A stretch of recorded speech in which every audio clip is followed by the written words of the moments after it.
Vous êtes bien sur Grand Littoral TV et nous sommes le mercredi 31 octobre. Bienvenue à toutes dans cette nouvelle édition d'information de la Côte d'Opale. Et un mot de météo pour commencer puisque les averses de ce mercredi après-midi vont se poursuivre dans la nuit. Donc si vous avez prévu de faire le tour du quartier pour récupérer des bonbons, vu que c'est Halloween, il va falloir mettre le kawaii au-dessus du déguisement. Demain jeudi, la matinée sera mitigée entre soleil et nuages. Les averses, elles, seront de retour notamment sur le littoral dans l'après-midi. Et ce jeudi férié sera quand même un peu plus chaud que ce début de semaine. On attend entre 12 et 13 degrés sur la Côte d'Opale. Les prévisions météo plus complètes, c'est à la fin de cette édition.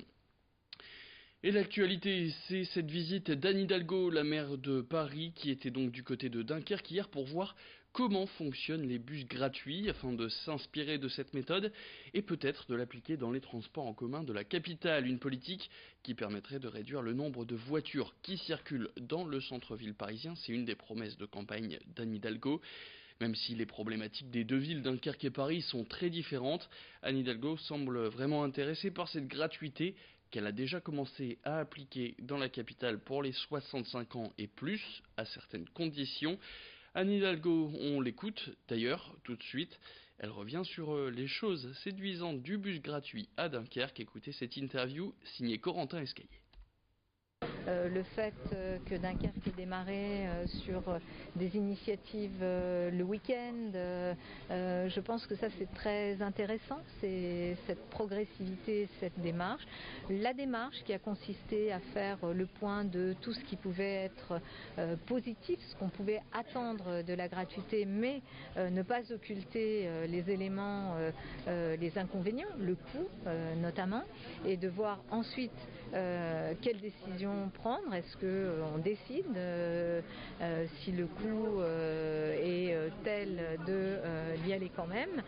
Tout ça, ça m'a beaucoup intéressé, cette méthode, et puis de voir comment les transports publics et cette gratuité permet aussi de redéfinir l'espace commun qu'est le transport collectif et le bus.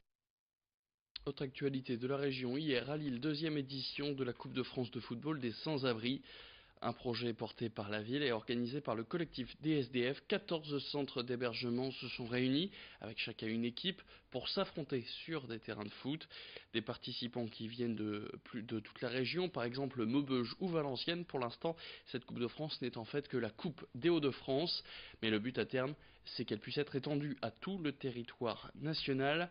Ces centres sont parfois préparés depuis de longues semaines avec les SDF pour cette compétition à laquelle a assisté pour nous Lucille Berthe-Constant.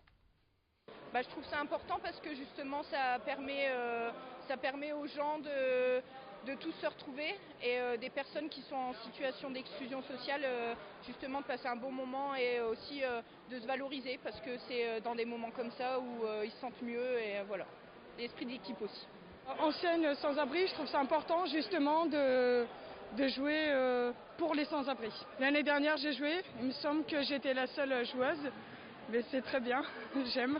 Donc justement je joue avec tous mes coéquipiers, on n'a pas l'habitude de se retrouver tous ensemble, parce que justement chacun il travaille. Et là aujourd'hui je ne travaille pas, donc j'ai de la chance de partager ce moment-là avec tous mes équipes. Et puis football, toujours, sachez que les joueurs du Racing Club de Lens étaient en métropole lilloise, le PMU étant sponsor du club artésien. Les joueurs sont allés à la découverte de l'hippodrome de Marc-en-Barœul. Ils ont pu voir les écuries, découvrir ou redécouvrir des courses en live, et c'était surtout l'occasion pour eux de rencontrer les supporters de toute la région, malgré évidemment la rivalité entre Lens et le LOSC. Plusieurs centaines de personnes étaient présentes pour des dédicaces et des selfies, des supporters qui ont même fait parfois plusieurs centaines de kilomètres pour profiter de cet événement où les footballeurs lensois étaient vraiment accessibles. Xavier Silly était sur place pour nous. Originaire du Nord mais habitant maintenant dans le Puy-de-Dôme, on est venu exprès cette semaine pour voir un match du Racing Club de Lens contre Châteauroux et profiter de la séance dédicace à Marc-en-Barœul. Parce que c'est une occasion aussi pour mon fils Gabin de les voir en direct et en chair et en os. Un joueur préféré, c'est qui, pourquoi Gomis parce qu'il court vite et Ambrose parce que je l'aime bien. Les matchs qu'il peut pas voir, papa lui raconte. Voilà. Après, on suit sur internet tous les résultats, les vidéos, tout ce qui a rapport au Racing Club de Lens, quoi. Mais sinon, c'est Greg qui m'a. Moi, je suis de Normandie et puis il m'a fait découvrir Lens et puis l'équipe, les matchs et tout. C'est vrai que C'est impressionnant d'aller voir un match à Bollaert et tout. Vous me dites allez Lens. Allez Lens! Et puis on termine cette édition avec un événement à vous signaler pour la fin de semaine sur la Côte d'Opale. Direction le Nageti Hotel au parc du parc d'Ardelot pour le salon Habitat et Déco. C'est dès demain et jusque dimanche. 90 exposants sont au rendez-vous pour vous conseiller et vous aider à concrétiser vos projets. De votre premier achat à l'investissement immobilier, en passant par la rénovation, l'aménagement ou la décoration, il y en a pour tous les goûts. Avec en prime le village des métiers d'art de Dèvres qui va faire des démonstrations de leur savoir-faire. Et Stéphane Marie, le présentateur de l'émission Silence ça pousse sur France 5, sera présent demain et vendredi pour discuter avec vous de vos projets, notamment donc de jardin. Présentation de ce salon à Radelot avec son organisateur qui est venu voir Adrien Lannoy sur ce plateau pour en parler. Nous misons essentiellement sur tous des exposants en décoration.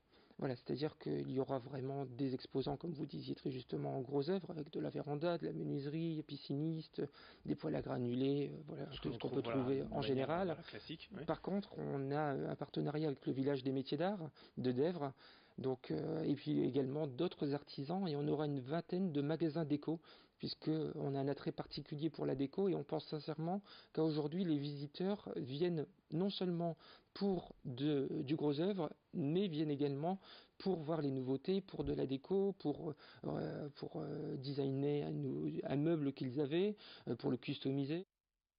Et puis en bref, cette triste nouvelle, le joueur de hockey de Dunkerque d'origine slovaque David Gaborsik a été retrouvé mort après avoir chuté d'un balcon du 3e étage dans les cités Jean-Bart hier soir vers 19h.